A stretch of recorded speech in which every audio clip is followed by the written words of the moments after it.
Just landed in Chiang Mai, Thailand. Luckily right now, so far, it seems to be a good day, sun is out, but during rainy season, the weather can change very quickly. But yeah, the heat is kicking right now.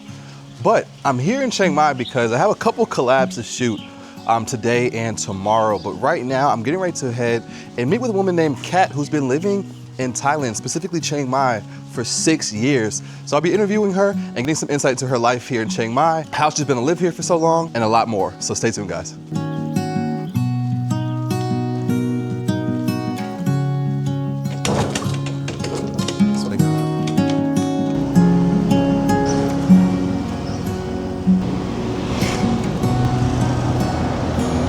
So I just arrived at this cute little hidden coffee shop that I'll show you guys in a second. But first, we're really close to the mountain, so I want to see if I can get some drone footage. I don't know if my drone will allow me though, because this area, there are planes flying like close that way, so I don't know if it's gonna like let me.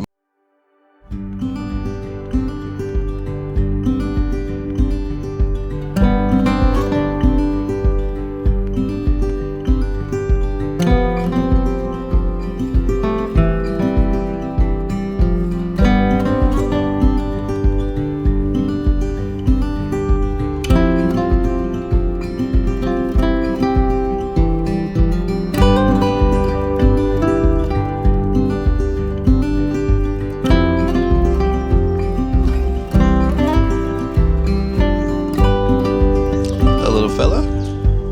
Hi. Hey. Okay. All right, you guys, I'm sitting here with Kat, who has been a resident here in Chiang Mai for 6 long or fast years. I don't know if it's been long or short years. Fast. It's been fast? I'll let you introduce yourself real quick to the audience though. Yeah, so my name is Kat. I've been in Chiang Mai since 2019. I actually came here, it was supposed to be a gap year after grad school. I was getting my master's in counseling, but I ended up actually finding a counseling position here, a family counseling position here at an international school.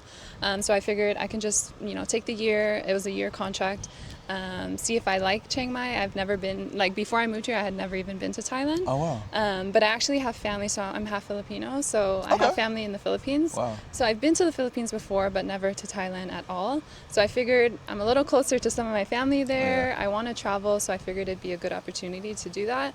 And then, after a year, I pretty much, before that, I knew I wanted to stay long term, but I was just kind of waiting it out. And then COVID happened. And then, I've kind of been here ever since. Ever since. And I imagine you must have been loving it this whole time. Yeah. The first few years were a little difficult, just like adjusting and getting used to like living alone abroad. But over time, I've been able to figure it out. Yeah. A lot of people I talk to or have just gotten to Thailand or been here, normally max maybe a year. But yeah, majority of people I speak to, especially on my channel, they just got here. So a lot of things are new. They still love Thailand, but like I think it's more interesting that it's even more interesting to talk to someone who has been here longer, because I feel like you have even more insight and a real feel of like what it's truly like to live here in Thailand. Not just over 1 or 2 years, but 6 years. So when you were first applying for those positions, what made you open-minded to like to take a position abroad versus back in the States?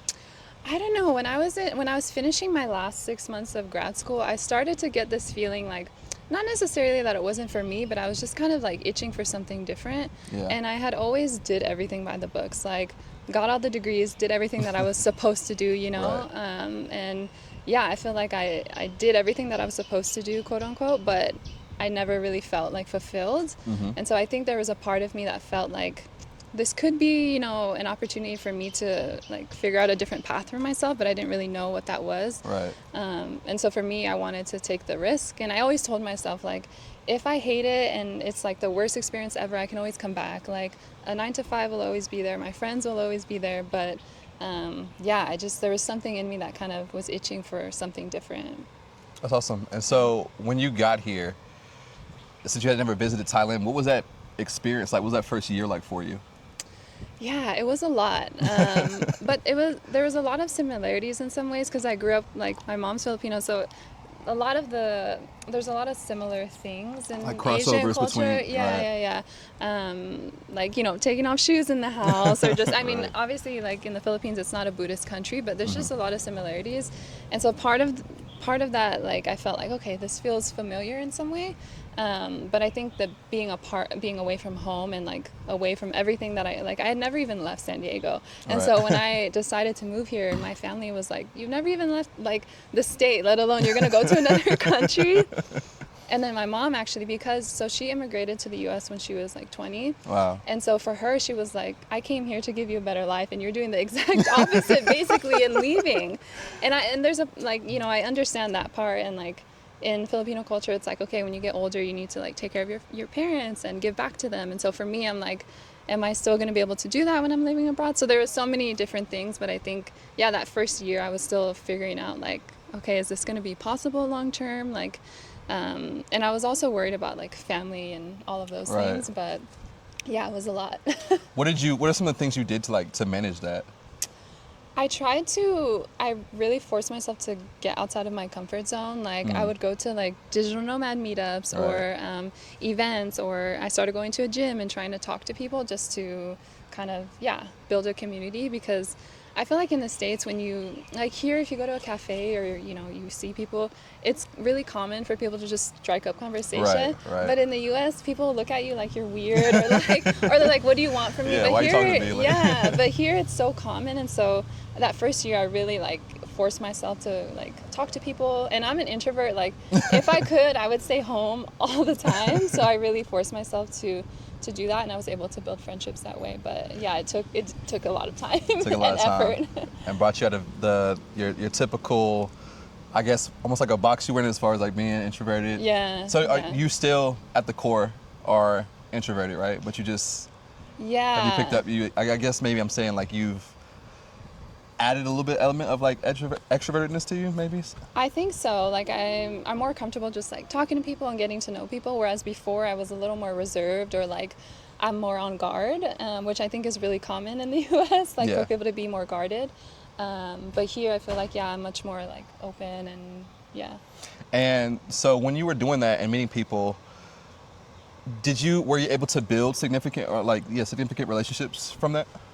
Yeah, so I had a few really good friends that were here for 2 or 3 years, and then they ended up leaving because Chiang Mai, like we were saying, is a very like transient place, so people are constantly coming and going. And I feel like over the last 6 years, I've had to constantly like rebuild friendships and like let go of ones, and it's been cool though, because I still have connections with people who were here, and maybe they're in like Japan or another place now, so I can travel and visit. But yeah, the first few years it was constantly like rebuilding and starting over.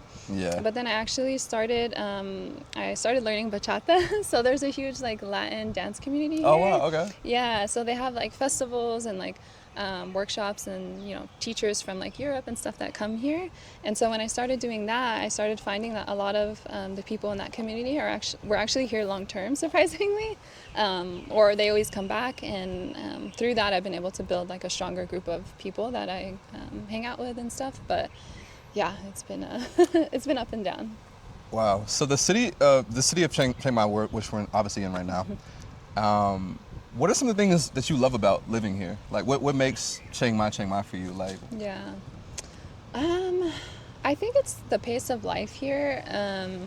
It's very different. Like in the States, we're so used to very like hustle bustle, like always needing to try and get the next best thing, climbing the corporate ladder, like all of those things. And here, people are just like chill. Like it's just like it's a different vibe here. And I think people they're still working towards those goals, but they do it at a pace that's healthy and not like sacrificing your well-being, not sacrificing like your social life. Like it's just slow pace of life. And people are much, not just in Chiang Mai, but people are grateful for what they have. It doesn't mean they don't work towards goals, but I think you see people with much less and they're happy and living a very satisfied life.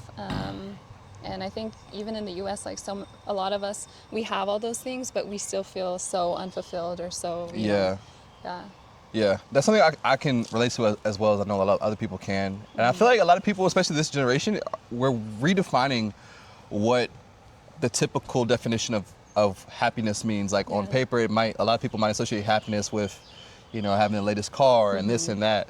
And like you said, people are starting to realize that happiness isn't maybe having the biggest bank account, but it's having peace of mind. It's being in a place that you feel at ease. You have your simplicities. Maybe it's finding your favorite coffee shop. You know, and having coffee or tea that you can go enjoy every morning. Safety, all those elements. A lot of the things of, you know, why I personally also like Thailand. So since you've been here now 6 years, do you have a timeline or on how long you'll be here, or you just think like this is where I want to be? I don't know. Like, people always ask me, like, do you think you'll be there forever? And like, I mean, if I can get a visa to stay, then maybe I will. But I don't know. For now, it feels like where I need to be. I can't say it's going to be like 5-10 years from now. I don't know if that will change, but I did get the DTV visa, so I'll probably be here for at least 5 more years. But yeah, I don't know. I think I used to be very like, okay, where am I going to be in 5 years? But now I'm just kind of like, let's just see, like, you know, where it takes us. But I hope to be around for a while. So being abroad, like, and as you longer you're here, are you more of like a solo person? I know you mentioned you're an introvert, but like, do you have any desire to like build a family or anything one day, or? I don't know. I think it's changed a lot since I moved abroad. Like, I grew up wanting that very typical, like, the white picket fence, like the whole thing. But since I moved abroad, I feel like I really enjoy my independence and like traveling. So for now, it's a no. But I mean, that can change. I don't know, in 5-10 years, who knows? But it's possible here. I mean, there's so many families that live out here, so yeah, it's definitely possible. Yeah, I ask those questions, but like even if you were to flip and ask me the same the exact question, I'd probably give the answer you gave, where it's like, because it's like growing up, I also thought to myself like, you know, this is what I want, but like as I've gotten older and have experimented with life, stepped outside of the norm, I'm like, I also enjoy just like being freedom. Like, I love the fact that I like, no shade of people who have kids, love children, but I'm glad I don't personally have any right now. I know one day if I do decide kids, like, you know, I'll be a great parent, but right now it's just like it could change. Right now I'm definitely enjoying just being able to just freely enjoy life. So you mentioned you got the DTV. What visas were you doing like prior to that?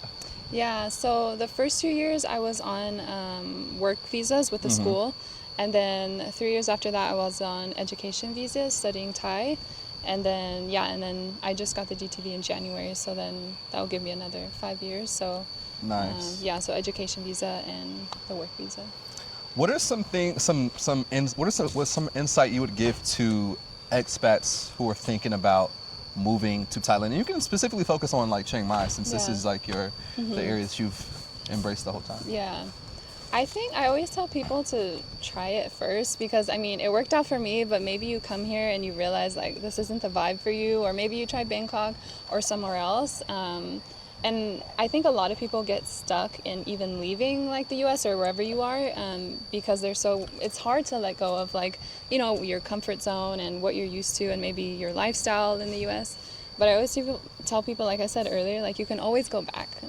So I always recommend like give it a try. It doesn't have to be a year. It can just be like 3-6 months, feel it out for yourself. And then if you decide, hey, this is something I can see myself doing long term, then you can figure out like, okay, what do I need to do, you know, visa-wise long term, or picking, you know, Bangkok over Chiang Mai. But yeah, I always tell people like try it first, because I've seen a lot of people come here and they see all the stuff that you see on social media, and it's very different. Like, people think I'm on vacation 24/7, like in the mountains with elephants every day. Like, no, I live a very like normal life here, and so I think if you keep that in mind, you can, you know, feel it out for yourself and see if it's something that you want. But yeah, and also I always tell people to come with a like, not a financial plan, but just have something set up so that you have some cushion, because I've also seen a lot of people come here and they're like, Thailand, and then they end up going broke also. Yeah, that's a big one. So knowing you can always go back, but also having some cushion for yourself in case, you know, you do change your mind, or you decide to stay long term. 100%. That's something I say all the time, because I don't think I personally have any responsibility for it, because I'm talking to adults when like I put out content about Thailand stuff. But part of me feels a little bit like okay, I'm online, people are watching me and other people, and so I try to be very careful with like my word. I don't want anyone just like to recklessly move out here thinking that it's just all flowers and sunshine. And that is a great point right there. I have also personally witnessed people go broke as well. just, I don't know, living in the clouds, thinking like, okay, like I'm gonna come out here and enjoy life, but it's like, okay, how are you gonna make money? How are you going to continue to build something for yourself? Yeah.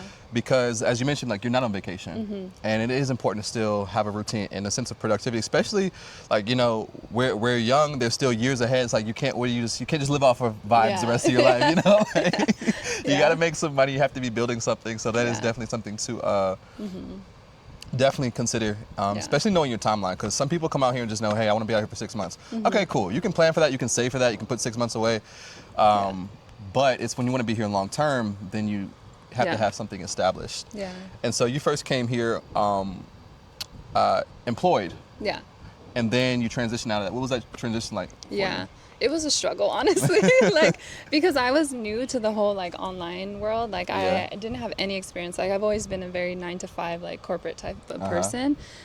So yeah, during COVID, I was like, we were working from home, so I was doing counseling like virtually, and so that's when, I got some free time. Let me like try and look up some other stuff online. And so yeah, I started taking like random courses online, doing like website design, tech stuff, just trying to learn all the things and figure out like which I liked. So honestly, for the first like 2 years after I left the counseling job, I struggled. Like I wasn't making that much money. I was just kind of trying to figure it out. But I gave myself like a timeline. I said, okay, I'm gonna give myself at least a year to figure this out, and if that doesn't work, then I can, go back, or I can find a plan B. Right. So yeah, the first 2 years were a struggle, and then the last 3 years, I have a long-term client in the U.S., and so that has worked out for me. I'm still growing and trying to figure out what I want to do long-term, but YouTube, like I learned a lot of stuff on YouTube. YouTube University. Just random courses, and just kind of did it on my own. For sure. That's something, I mean, like, I feel like most people, especially when you embark on the entrepreneurial journey, that the ups and downs is part of the game. Which is why you have to be very like strong, like willpower, because I've definitely had my back against the wall plenty of times in my life, because I think now I've been self-employed since like the age of like 20 or 21. And like something I can 100% relate to is you have those moments where it's like, okay, I got to figure something out. But no, it's great though, because through it you develop yourself. It's just literally development. You learn, like you said, you learn new skill sets. I can relate to that too. When it comes to the online space, I learned how to, same thing, build a website. It's all different types of things. And you try different things until you get something that that works. You find something that finally hits. And I think the best part is, like, even when you find something, you're not stuck to it. Like, it's an evolution. So like maybe, a couple years down the road, doing something different. But the best part is like, I think the biggest part of it is like the freedom that you get to, be the author of your own book. And I want to quickly hit on, so what was it like living here during COVID? The first like 6 months, everyone was like, oh, it's like normal here. And then it hit us like a year in, and everything started shutting down. I actually went home because I was like, okay, maybe I already had bought my flight home. And I was like, okay, maybe I can make it back in time. So I took the risk, and I actually ended up flying back like 2 days before they closed the border. Wow. So I got really lucky, but everything was quiet here. Like there were still cafes and little things open, but there was nothing really going on here for, I don't know, 2 years-ish. But everyone, like in Thailand, it's very, like, everyone's looking out for each other. It's a very collective kind of like culture here. And so I feel like, even though everything was shut down, people were still looking out for each other. There was like food donations that people were setting up, and there was a lot of stuff going on in the city to help like families who needed, who needed things. So it was a struggle, but everyone was there for each other, which was, That's amazing to hear. And like Thailand has definitely, shown me like, that they have that aspect and characteristics of them. Meanwhile, in the U.S. during COVID, people were fighting over toilet paper, so stark difference there. But and you guys can't see right now, but she had an ACL injury. So I want to hit on the part of like, what is the healthcare like out here? Because you had your surgery done here in Chiang Mai, right? Honestly, I was so impressed with like everything. Like this is my first major surgery, let alone in a different country, and I did my due diligence to make sure I research and find a surgeon that like knows what he's doing, specializes in this. So I talked to a lot of other like foreigners who were living here and had experience with similar surgeries, and I found a surgeon here, and yeah, I did it at Bangkok Hospital. You have it in Bangkok also, but yeah, I was really impressed with the care. Everything was like top notch. Like even the hospital was like, it felt like I was in a 5-star I've hotel. seen some of the videos. Yeah, and people have this misconception here that like healthcare anywhere outside of the U.S. healthcare is trash, and it's like here I was really impressed. It was affordable. Like my insurance covered it, thankfully, but yeah, I feel like the care here was much better than what I've experienced in the U.S. and I've heard that from other people too. But yeah, I was really happy with. Well, I'm glad you're getting better now and healing. Yeah. But yeah, because I know a lot of people, when it comes to moving abroad, people talk about, cost of living, all that great stuff. But obviously for a lot of people, well, for everyone, healthcare matters. My demographic is both young and older people. Yeah. So I know that's like a really important aspect for them, is the healthcare quality. And as someone like, I've never had like a big injury here. Like I had last year I hurt my Achilles, but like it wasn't a full tear, so I was lucky for that. Yeah. And then also last year I almost tore my pectoral muscle over here. Luckily it didn't tear. So, but that had me out for a few months. But I had both, times I obviously had an experience with going to the hospital. And one thing I can definitely say with going to the ER, that was so much faster than America. Like I was seen immediately. Meanwhile, ER in America, waiting there for like 6-7 hours. But yeah, and then I had experience for like dental care here, so I can definitely also agree with Kat when she says healthcare here is good. It's top notch. Nothing you have to worry about there. Yeah. But outside of that, what are some of the hard parts about the challenges of living in Thailand as an expat, as a woman? Is there anything that sticks out to you that's like challenging? Because like I said, when we talk about Thailand, people moving here or just moving abroad in general, I want to give people like a full scope. And now, but if there's nothing that really sticks out to you that's like super challenging, then like you don't have to like think of anything or make something up just to say it. But I do want to give people a full scope because oftentimes people only hear the good, the good, the good. Is there anything that stands out immediately that you can say like, okay, this is not the easiest to navigate? I think the community part is a big one that I think a lot of people don't talk about because, like we said, like people are constantly coming and going, and I think to be somewhere so long and to have to constantly rebuild, I think that's a really big challenge for me even now. I mean, I've been here for so long, but I still deal with it because it's such a big part of having a social circle and having people that you can depend on, and if something happens you can reach out to. Some people don't have that, and I think you see the highlight reel of what it's like to live in Thailand, but it can be really lonely sometimes. It's not always that way, but there are moments, even not just community, but maybe you miss out on important things back home, and I think that's a big part too.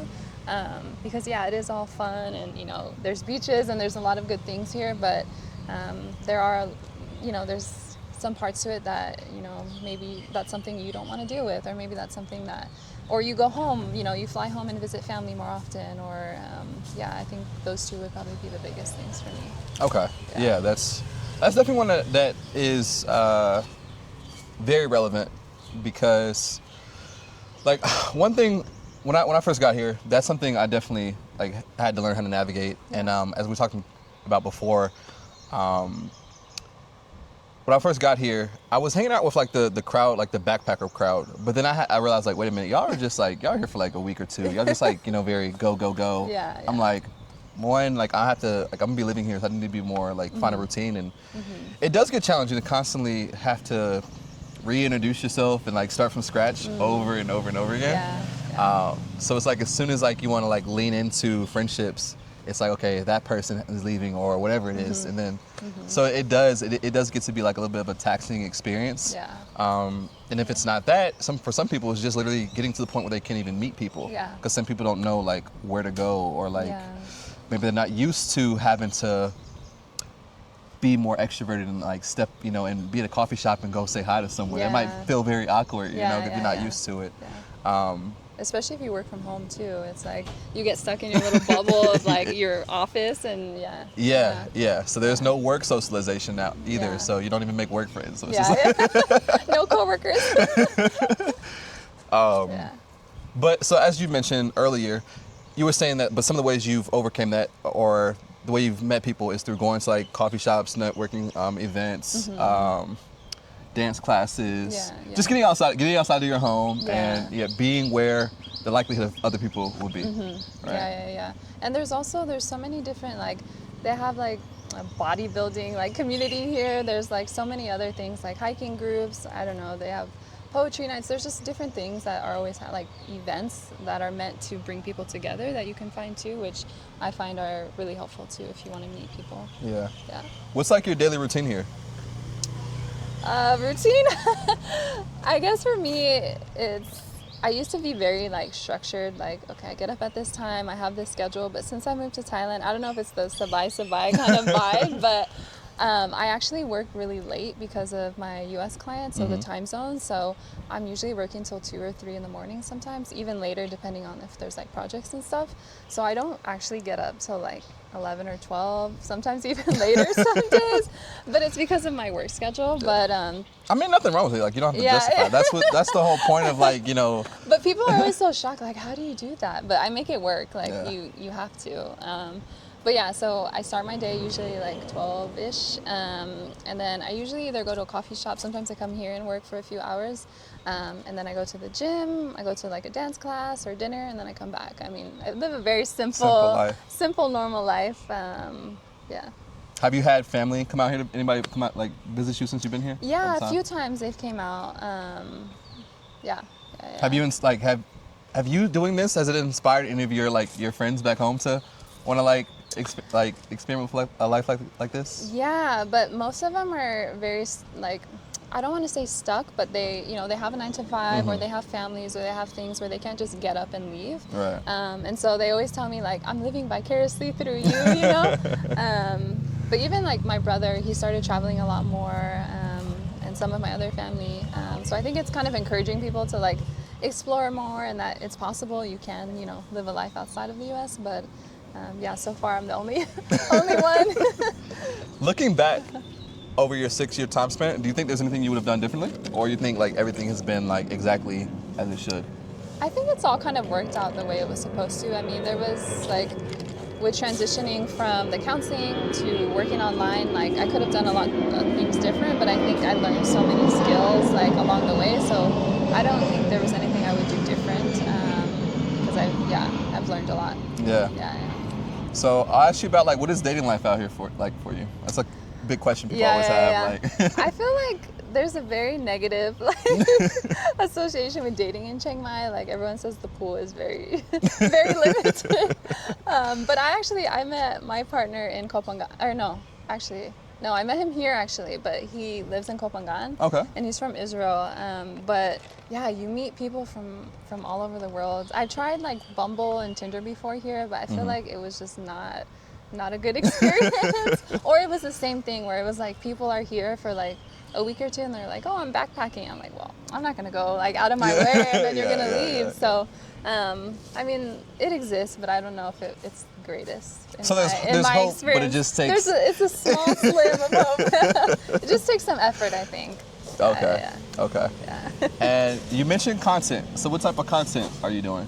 So I started doing YouTube like last year, but I wasn't as consistent. Okay. So I started just sharing stuff with like my life in Chiang Mai, and more like, how did I get an education visa? What's the cost of living here? Those type of things. And then I recently started to dabble into like, let me show you what I'm doing while I'm out. And I'm still like, so that's the kind of stuff I'm sharing, and just helping people like navigate like what do you need to prepare to move long term, because a lot of the stuff I see is like, you know, for people that are only going to be here for backpacking or like short periods of time, and I didn't see a lot with like, okay, you want to be here for long period, like, you know, a year, 2 years, right.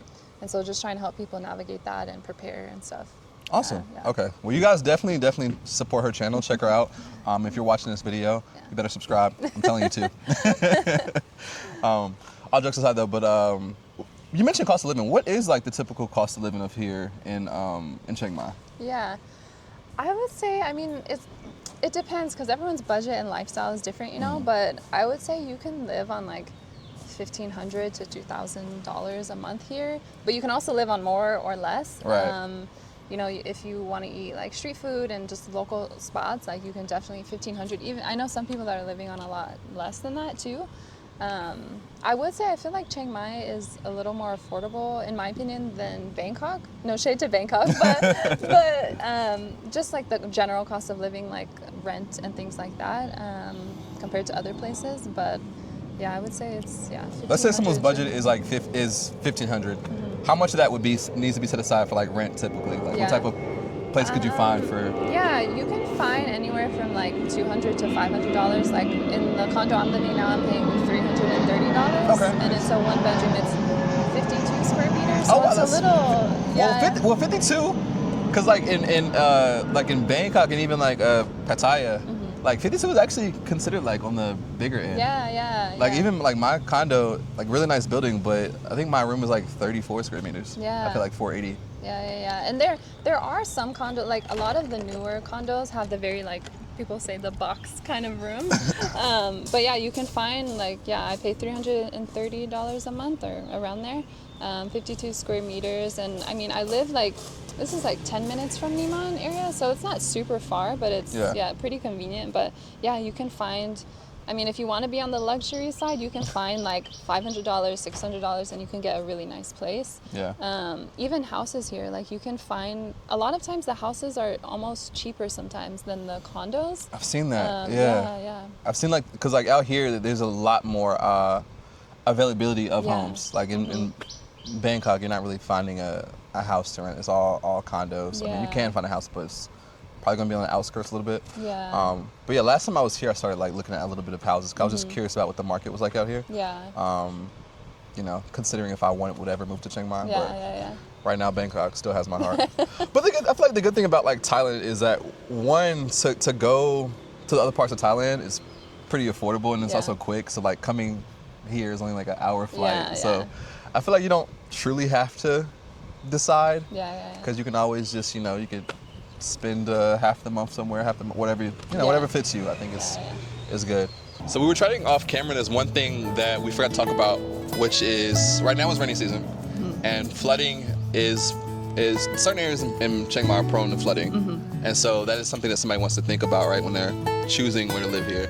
Yeah. So a lot of the areas closer to the Ping River, which is like the main big river here in Chiang Mai, so like Night Bazaar area and that side of town flooded really, really bad last year and around October. So a lot of like businesses, homes, people lost their cars from the flooding. But anywhere like closer to, there's like Chiang Puak area, I don't know if you can share it on the maps, but Chiang Puak, Chiang Kian area, Suthep, usually like on that side, anywhere away, the farther away from Ping River, the better. But I don't know if it's like what it will be like this year, but And also, while we're kind of on that topic, what about burning season?